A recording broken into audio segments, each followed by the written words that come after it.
Friends, आपके अपने channel DPS विदनपम में आपका बहुत बहुत स्वागत है। दोस्तों, इस सेशन में हम बात करने वाले हैं यूपी ट्रिपल एक्सी लेखपाल अपडेट पीएच दिव्यांग धरना। इस पे हम बात करेंगे दोस्तों, कितना समय हो गया और ये 5 फरवरी को क्या होगा। विधानसभा का घेराव करने का जो योजना बनाई है, जगह जगह पोस्टर लगाए जा रहे हैं, जुलूस निकाले जा रहे हैं और उन बिंदुओं पर भी हम चर्चा करने वाले हैं जो आगे संभवतः दिव्यांगों के द्वारा कार्रवाई की जा सकती है। तो गाय जगह चैनल पर नए हैं, अभी तक चैनल को सब्सक्राइब नहीं किया तो चैनल को सब्सक्राइब जरूर कर लें और बेल आइकन को प्रेस करना ना भूलें दोस्तों, जिससे मेरी वीडियो की नोटिफिकेशन सबसे पहले मिलती रहे। तो शुरू करते हैं सेशन दोस्तों, इस भर्ती में अगर देखा जाए कि सबसे ज़्यादा अगर अन्याय किसी के साथ हुआ है तो वो हमारे दिव्यांग साथी हैं, जबकि सबसे ज़्यादा अगर ज़रूरत अगर रोजगार की है तो वो हमारे सबसे अधिक अगर ज़रूरत है दिव्यांग भाइयों को होती है, क्योंकि वो शारीरिक रूप से अक्षम होते हैं। तो उन्हें गवर्नमेंट अगर जॉब मिल जाती है तो जो उनका जीवन है, उनके साथ साथ उनके परिवार का भी जीवन दोस्तों काफ़ी हेल्पफुल हो जाता है। ऐसे में दोस्तों, जो दिव्यांग भाई होते हैं तो वो पढ़कर कहीं न कहीं एक अच्छी जॉब पाना चाहते हैं और बहुत सारे दिव्यांग इस चक्कर में भी पढ़ते हैं कि अगर वो पढ़ लिख गए तो जॉब मिल जाएगी और उनका जो जीवन है तो वो कहीं न कहीं सही हो जाएगा। इस उम्मीद के साथ हमारे लेखपाल में दिव्यांग भाइयों ने दोस्तों इस परीक्षा में बैठे और उनको जो रिजल्ट था 188 पदों के लिए उन्होंने फार्म डाला और परीक्षाएं भी दी और जो कोई आयोग के द्वारा ये ठीक से 88 पदों पर रिजल्ट जो था रोक लिया गया। और तब से दोस्तों आज 1 महीने से ज़्यादा होने जा रहा है और उनके धरने को लेकर किसी शासन प्रशासन स्तर पर किसी अधिकारी ने कोई अभी तक बात नहीं की है। ऐसा शायद लंबा धरना शायद ही कोई चला पाए अपनी मांग को लेकर, अपने न्याय को लेकर और हक का न्याय, ऐसा नहीं। और इतनी लंबी लड़ाई इन लोगों के द्वारा लड़ी 1 महीने से ज़्यादा, वो भी इतनी शीत ऋतु में जहाँ बरसात भी झेली। और इस बार अगर देखा जाए तो सबसे ज़्यादा सर्दी थी और ऐसी सर्दी में इन भाइयों ने इको गार्डन में धरना दिया और अभी तक दोस्तों उन पर कोई न्याय नहीं हो पा रहा है। और उन्होंने हर अधिकारी के पास अपना समाचार, अपनी जो भी बात थी अपनी पहुंचाई, पर किसी ने नहीं। बस शासनादेश का हवाला दे देते हैं कि शासनादेश चेंज हो जाए तो हम आपको ये कर देंगे, रिजल्ट दे देंगे। पर शासनादेश दोस्तों अगर हमारे माननीय मुख्यमंत्री के द्वारा ही चेंज हो जाएगा, उनसे मुलाकात किसी अधिकारी ने उनसे होने नहीं दी। ऐसे में जो हमारे दिव्यांग अभ्यर्थी अब आर पार की लड़ाई दोस्तों लड़ने पे उतारू हो गए। शांतपूर्वक तरीके से इनके द्वारा चलाया गया धरने पर शायद ही शासन प्रशासन की नज़र हो। तो अब ऐसे में क्या है कि जो हमारे दिव्यांग साथी हैं, इन्होंने लखनऊ में जगह जगह दोस्तों जो पोस्टर बैनर लगाना शुरू कर दिए हैं, कुछ चाहे वो गाड़ी हो, चाहे कोई दीवार हो, चाहे कोई प्रशासनिक ऑफिस हो, ऐसी जगहों पे उनके जो पोस्टर हैं लगा दिए, जुलूस निकाले जा रहे हैं दोस्तों। और संभवतः क्या है कि 5 फरवरी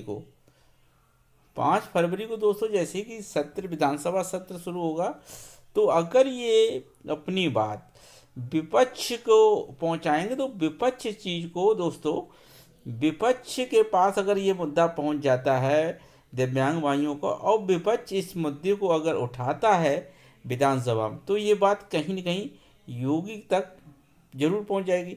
जो हमारे माननीय मुख्यमंत्री हैं उनके तक ये बात जरूर पहुंच जाएगी। तो विधानसभा का घेराव करने का जो प्लान है वो ठीक है, और जो घेराव के दौरान ही जो विपक्ष पार्टी है अगर डायरेक्ट ही अगर सीएम महोदय से बात हो जाए तो और भी अच्छी बात है।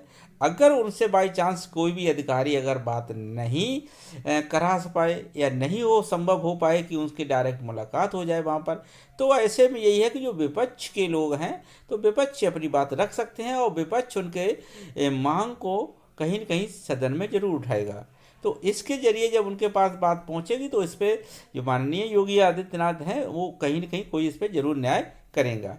दोस्तों कुछ प्लानिंग यही होनी चाहिए कि अगर डायरेक्ट आपकी बात नहीं हो पा रही है, किसी भी तरह से अगर विधानसभा में आते समय या जाते समय भी किसी भी तरह से उनसे मुलाकात नहीं हो पाए, तो ये कहीं न कहीं जो विपक्ष पार्टियां हैं और वहाँ पे सदन में उनसे अपना जो बात है वो रखिएगा, और वो आपकी बात को जरूर सदन में उठाएंगे।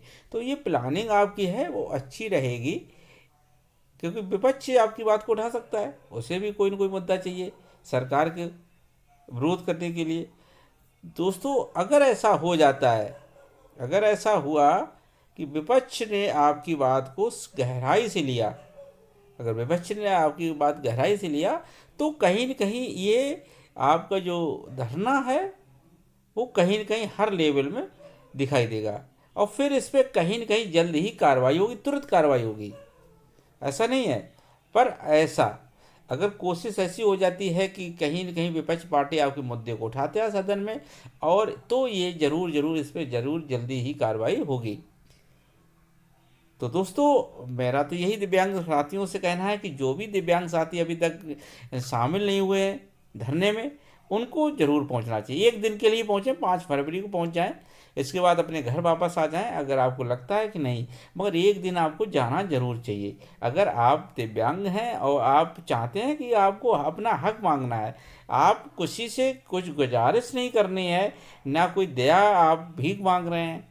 भाई आपने कोई परीक्षाएं पास की हैं, 2 परीक्षाएं पास की हैं, उसके बाद डीवी कराया है, और आपने एजुकेशन ग्रेजुएट हुए हैं, उसकी तमाम शिक्षा लेने के बाद, परीक्षाएं पास करने के बाद आपकी ये लड़ाई है, उसके लिए आप लड़ रहे हैं। कोई ऐसे नहीं नौकरी लेने के लिए जा रहे भैया हमको नहीं जाना है।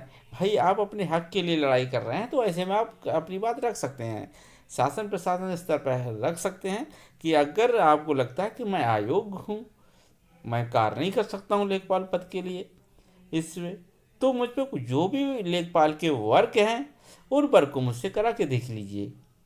और वैसे भी अगर देखा जाए तो जो भी भाई हैं तो उनमें सारे तो अयोग्य नहीं होंगे, माना कि कुछ ऐसे होंगे जो हर काम नहीं कर सकते हैं, पर उसमें बहुत सारे ऐसे होंगे जरा सी कमी होगी मगर विकलांग होंगे, तो ऐसे में क्या है कि वो तो सारा काम कर सकते हैं।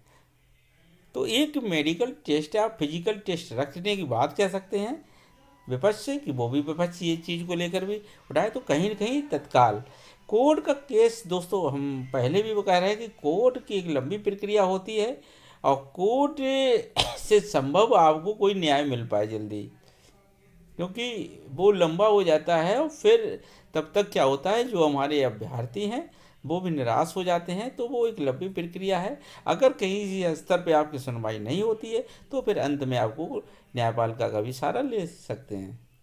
तो दोस्तों ये था कि 5 फरवरी को हम उन सभी दिव्यांग अभ्यर्थियों से कहना चाहता हूँ कि वो इको गार्डन में पहुँचें, और जो भी कार्रवाई 5 फरवरी को हो उसमें शामिल जरूर हों, अपनी बात को शांतपूर्वक तरीके से रखें। शांत मार्च निकाल सकते हैं, किसी भी तरह का कोई इस तरह से नहीं होना चाहिए कि लगे कि आप शिक्षित नहीं हैं।